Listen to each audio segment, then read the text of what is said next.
Hello people of the internet, I'm GM Atank. This is the painting with commentary video for Paint to Life episode 69, the Drider. I'm going to be reviewing this Frameworks miniature and give a little tutorial about how I painted it. But first, if you haven't seen the episode 69, check it out here. It's got Underdark, Drow, Lolth, the Spider Queen. Pretty cool episode. Check it out here or in the description below. So, what is a Drider? Or how are we going to assemble a Frameworks miniature Drider? Not like that. I'm also going to be using this arcane circle from Reaper Bones to help spice up the base. So this picture of a female Drider will be the inspiration for the color choices I used for this particular model. They weren't too exciting, lots of blacks and purples, but there's the paint list if you want to pause it and take a look. So to the box we have our frameworks. Take a note here at how quickly I casually throw the instructions off to the side. I don't need those. Yeah, that's going to be a mistake. So again, using these clippers with the flat side of the blade against the mini piece so that we don't bend or bite it, I'm going to proceed to cut out all of the little teeny pieces. Now, each one of those sprues has a number, so those legs, of which there are 8, have 8 specific numbers, and those instructions label the holes of the torso and tell you which leg to put in which hole. I thought it would be a little more obvious. I thought they would be tongue and groove and it wouldn't let me put the wrong leg in. Well, was I wrong? Now, I was able to make it work, so my Drider's legs are oriented different than anyone else's, and maybe that's kind of the point. But if you're looking for something that's stable and doesn't give you a headache, follow the instructions and put the right leg in the right holes. So after you've cleaned out, snipped off all of your pieces, you're going to switch to your X-Acto knife and make your first mistake. While cleaning this abdomen, I accidentally chopped off a spinneret, thinking it was part of a sprue. See it missing there on the bottom? So when you're taking away the abdomen and cleaning it up, make sure you do not remove that piece. It's not meant to be cut off. Later on in the video, I'm actually going to use some green stuff and replace it, but wouldn't have needed to do that if I had just been a little more careful. So I'm shaving the legs, cutting off the little burbs and bars and barbs. Burrs and bars makes barbs of plastic left behind, the polystyrene, and trimming them up. And now that I've got all my pieces nice and cleaned up, I'm going to use the plastic cement and hold. Now I put this little piece in this little teeny vise that I had just to try. I'd never actually used it before. It was a gift. I didn't need to, but you know, it helps. The torso goes in nice and firm. It's got a nice little tongue and groove, and it just snaps right in there, and that's cool. The torso is the only piece. Now onto the legs, and you know, I thought this one, this one looks good here. This is what I'm going to put here. Again, with the plastic cement, with these polystyrene pieces, once you put it in there and hold for a good minute or two, the plastic starts to melt. And then they seal like a bond, a permanent bond, like a welded bond. So, as I was forming the legs and thinking, oh, that looks good. The more legs I got on though, the more I realized, I'm putting these legs in the wrong spot. Maybe those big ones should have been at the back. But as I said earlier, and I'll say again, it was pretty forgiving. The biggest problem I had was when I set the Drider down, the legs would kind of push out away from the abdomen like skates, okay? So if I had let it dry that way while the cement was still tacky, there wouldn't be nice tight seams where the legs meet the body, and the legs would look a little strange.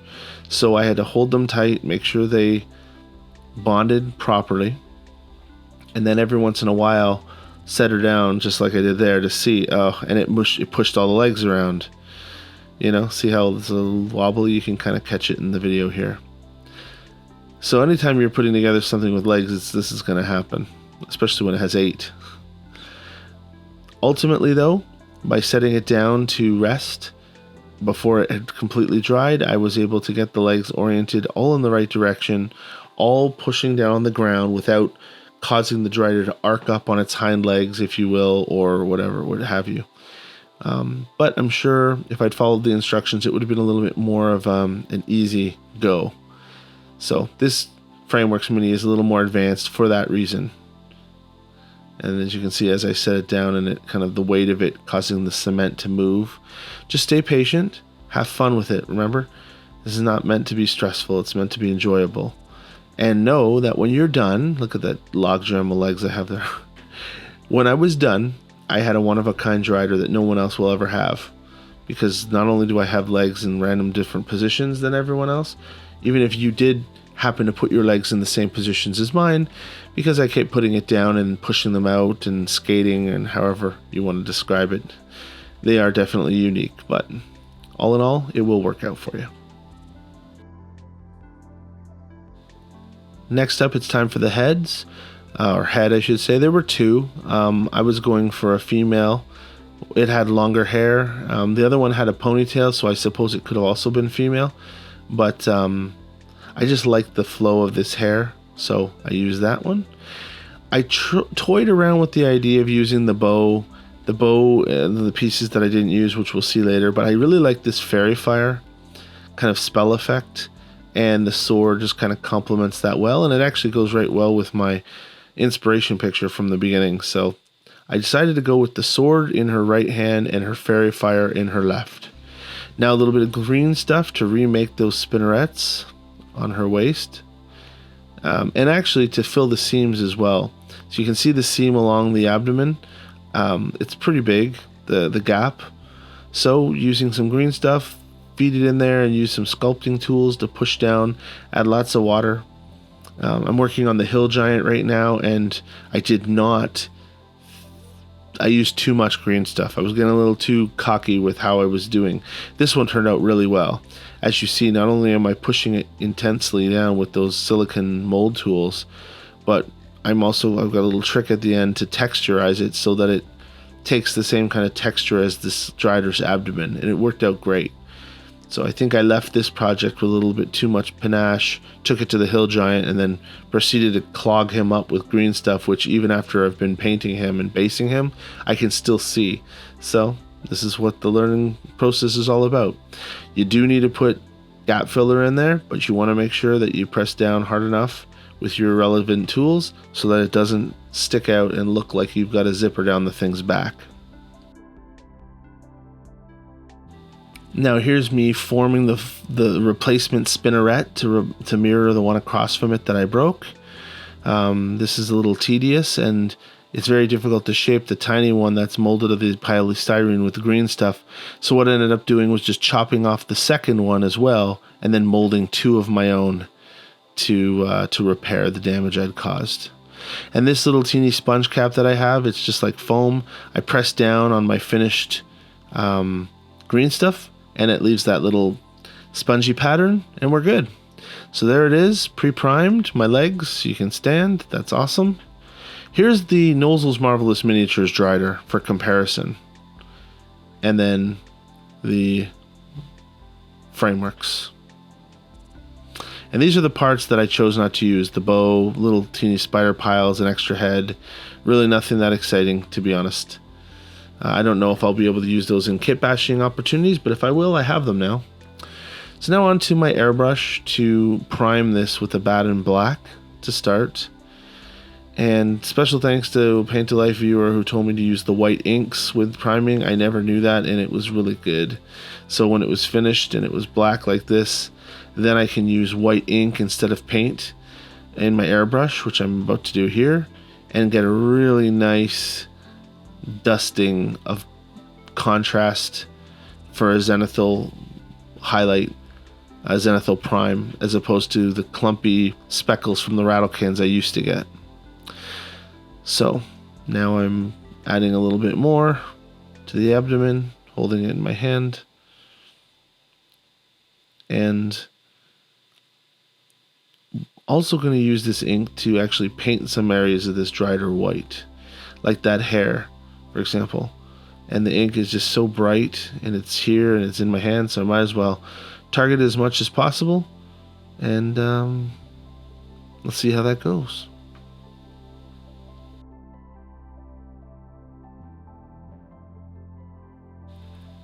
I'm using Dark Oath Flesh. It's a contrast paint on the bottom just to give there a little bit of brown to the spider. It gets painted over a bit with some grays later, and you can't really see it being on the bottom, but you still can kind of make it out. that there is a bit of brown underneath the black and purples that come. So now there are these plates on the abdomen, and you can see, you can't see my seam anymore. The green stuff is completely blended in, and it's impossible to really notice that it was there. So my thought process was to use black Templar contrast paint on top of this heavy whitened ink. I wanted to paint each one of these plates, but not over the edge. I wanted to just leave the edging, not like a magma cracking, but just because I wanted to use another color, a purple, in there. The black Templar contrast paint also doesn't go on, even though it looks very black in these photos. When it dries, it is somewhat translucent, so some of the gradient white kind of still shows through. So that was a win in my mind. I mean, getting around here, it was a little bit, there was quite a bit of distance between the plates, but I didn't worry too badly about it if I touched. I just wanted to leave some more interesting things than just a black spider abdomen. And that's the next step.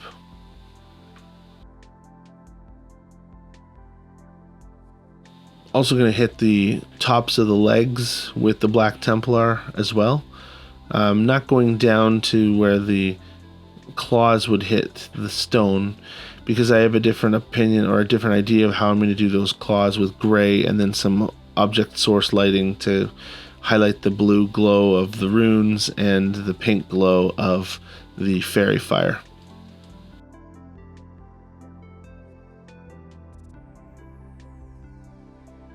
So now for within those areas, I'm using a Druchii Violet shade, which is very dark and it is very purple. When it goes on, it's very dark and looks almost like it's completely black, but once it dries, those areas will retain a bit of a purple color on top of that white ink. And that's what I wanted. I didn't really paint over top of the black Templar, just in the areas around where I had left white. And I just remembered, correction, I didn't leave the spinnerets. I made a little teeny barb or little stinger on the abdomen. I couldn't match the cutoff spinneret from earlier, so I just made like a little teeny rose thorn barb, which I affixed to the abdomen. So that's a correction from earlier when I was modeling to replace the damaged spinneret. I just saw it there and remembered.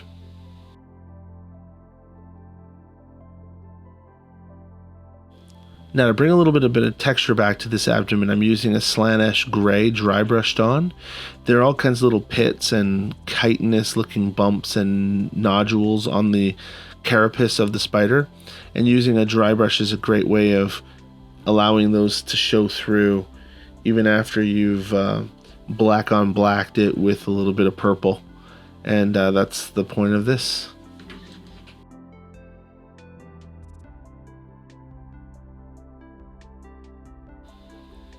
On top of the bottom of the abdomen, on the bottom of the abdomen, on top of that Rakorth flesh, I used a little bit of Dawnstone gray to dry brush as well.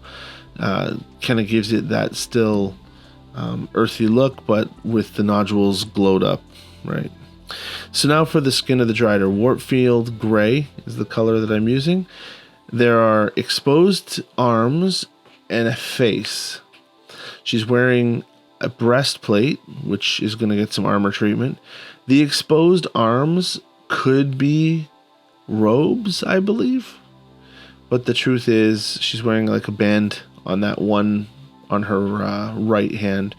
I wanted there to be more skin color than, because I'm sure her robes would be dark black or whatever, so kind of makes it look like she's wearing a tank top, which is just a breastplate with her regular colored arms sticking through. Notice the one arm is empty right now. It's missing because that will hold the spell effect that's going to come later on. And it's much easier to paint. So when you're assembling frameworks, don't necessarily glue them all together until you've painted parts of them, because it's a lot easier painting around her neck, shoulders, head, hair when you don't have a giant spell effect in your way. So now onto her band and sword. This is Ironbreaker.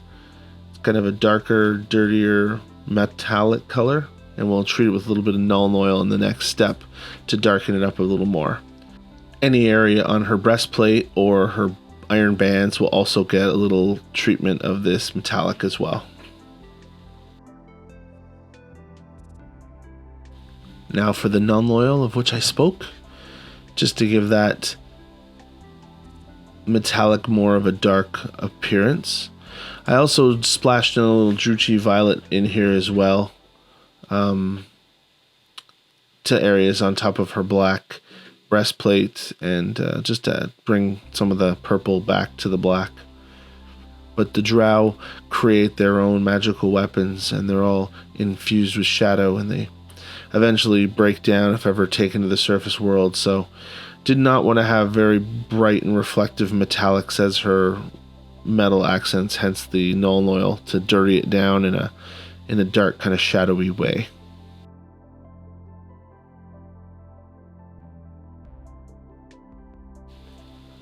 Couple of pinpoint Evil Sun's Scarlet for the eyes of this particular Drider.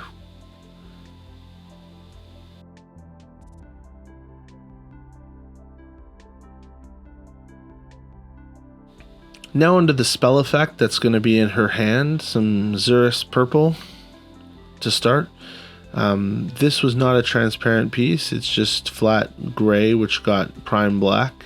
So I start building up the purples from darkest, then a little bit of Gene Stealer purple. It's got a lot of swirls and swooshes to make it look like magical fire. So I started with the darker purple in the center mass, and then got lighter and lighter as we got to the edge, with Cacophony purple as the last light kind of pink purple.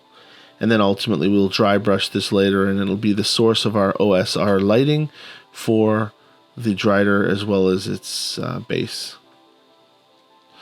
So at this point I'm going to affix this hand to the Drider. Now this was before I decided I was going to do OSL lighting on it, which was fortuitous because even though I'm gluing it on right now, it falls off later. And then I was able to brush the spider. So I'm glad I didn't get a permanent meld with the plastic, and it's probably because it was paint on paint. So it's the pink horror. So now directly on top of that, fairy fire, some straight up pink at the highest level, and that was cool. But like I said, very funny. I broke the hand off and thought I had made a big mistake, but then it totally opened up her entire side. You can also see the tips of her feet have some blue glow OSL that's dry brushed on. We'll see that later in the process in the base, and that explains it. And here's the changeling pink dry brush paint. Just catching the high areas of this spell effect, and then onto the Drider herself. See? Good thing her arm's not there. Made this thing a whole lot easier. Side of the face, side of the legs, side of the abdomen, back of the hair gently. I tried to keep her hair as white and stark as possible. I didn't want the hair to become dirtied. I liked the stark contrast. But this pink had to go on everything that was nearby that fairy fire effect in her hand. So when I glued it back on, it looks like it's kind of pumping out that pink a little bit on the edge of the sword there. And very basic, but fun. Fun was had by all. Now onto the base. This is a pretty cool arcane circle from Reaper Bones. A little bit of Gorilla Glue to glue the 3 plinths in place. And time to prime it. Chaos Black from a rattle can with a little bit of the white ink for a zenithal. Now I hope you don't get dizzy with this next part, but there's a lot of rotation here. Griff Charger Gray is one of the contrast paints of gray that I used to start to build up some shadowy areas and darker spots. I wanted the white to help keep the contrast, but the dark followed by Basilanium Gray will help make some of those areas truly darker than others and kind of give it more of a natural look. Once that dried, as you can see, it's no longer just black and white. Now I'm using some Dawnstone dry brushing onto the rocky appendages. There are rocks built into this base. This was a very good purchase. If you see one of these Reaper bones, I mean, it's very soft rubber, or the PVC, so it's not plastic like the Reaper bone, like the framework, sorry. But it was inexpensive. I think it was only $14.99 for that piece, and it's pretty cool. It's got these neat runes in it, and I didn't affix the Drider to it so that I could use the base for other things as well, not just the Drider alone. And some Longbeard Gray, a little more dry brushing to bring back some of that contrast, just the high areas, as opposed to a Dawnstone, which is darker.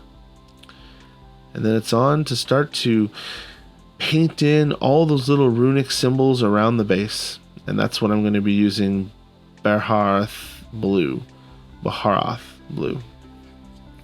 So using a nice tight brush, I came up with this system of putting it in as much as possible, being as careful as possible, but then using my dry thumb to wipe any paint that might have gotten on top, just push it away. And what's good about that is it kind of starts to glow. I mean, it's sloppy, but not really. I'm putting it into the rune, and then I'm just, any part that spills on top, I'm wiping it around with my index finger, and it's causing a little bit of a glow action. Note, I had to do these runes a couple times to get the full effect of the blue, because once was not enough. Once the runes were done, time for some tasty white glue. We're going to be putting some grass on this, but as this is an Underdark scene and an Underdark portal with an Underdark creature, I don't need like green grass. I was trying to create an Underdark scenery. So I left the parts that looked higher of the slate uncovered with glue, and I went ahead and got some of this basing moss. This is marsh ground cover from Gale Force 9. It's very soft and velvety, so I just sprinkle it on. It's got, if you looked at it under a microscope, I think you're going to see some red and green particles. So that's what I'm going to use to continue to design this. Some Imric Blue dry brushing to kind of catch the edge of the runes as they're lighting up these little pillars. Also, earlier I mentioned on the Drider's legs, on the leg tips of the Drider, I also use this Imric Blue to dry brush the legs of the Drider, because when she's standing in the center of this portal and it's glowing blue, her legs are also picking up that blue light, just like these things. Now for the areas between these flagstones, some Nuln Oil, gently put on a brush and fed between the cracks, just so that there's a little bit more darkness down in there than I'm currently seeing, just to break up these stones to see that they're not just a cave floor, but it's either stony floor there or it was built this way. Now I'm using two different types of flock, burnt brown flock from Green Stuff World and some intense red flock from Green Stuff World, which was really old. They sent it to me. It was kind of stuck and I had to break apart these little teeny balls, which was difficult to do. But what did I do that for? When I blend the two colors together, it gives me a color similar to that marshy flock I already put down. And using a little bit of puddles of glue, not everywhere, but I just wanted a little bit of flock. I think this flock is 6 millimeters, so it furs up a little bit like hair. I don't have the very good static grass applicator. So as I've done before in Painted Life, I apply this liberally with my sprinkle technique, turn and tap, tap, tap, tap, tap, tap, tap. That causes some of them to stick upright and some don't, but the ones that do, there's your cheapo static grass applicator. Rounding out the end of the base, some of this funky shit from Green Stuff World. This colored moss, there's blues and purples and cream colors. They're very Underdarky in my mind, so I fixed some of that. And lastly, I had these wooden balls that came from the forest. Seed pods of some kind, I'm not really sure, but they looked cool. They added a little more volume and texture to the base, so I glued some of them on there. And that's that. Let's take a look at the final product and give this Frameworks a rating. Alright, out of 5 ease of assembly, I give this 1.5 tanks. It was not easy to assemble. If this is your first Frameworks mini, I would stick away from it until you've got a better handle of plastic cement and how the pieces go together and so on and so forth, or read the instructions better than I did. For customizations options, I'd give this 3 tanks out of 5. There weren't many really good choices. I did like the fact that it had a bow and was reaching for an arrow. That's kind of neat to see a bow with an actual string, but the heads looked very similar, and the little teeny spider that came with it was not that exciting. It was really tiny, and that was all there really was to it. But, you know, the legs were customizable enough that I was able to completely create my own orientation, so that's a plus. For cool factor, I gave it a 3.5 tanks. I know I didn't use the bow and arrow, but it is kind of neat to see a sculpted bow with a bowstring, and it is a Drider, and Driders are pretty cool creatures, so that's a cool factor of 3.5 out of 5 tanks. So for an overall rating, I give this product 2.5 tanks out of 5. I had a frustration while building it, offset by some of the coolness of the actual model and the sculpt, offset by the fact that the frustration of building it happened. Gluing it all together, you know, accidentally cutting off a part, etc., etc.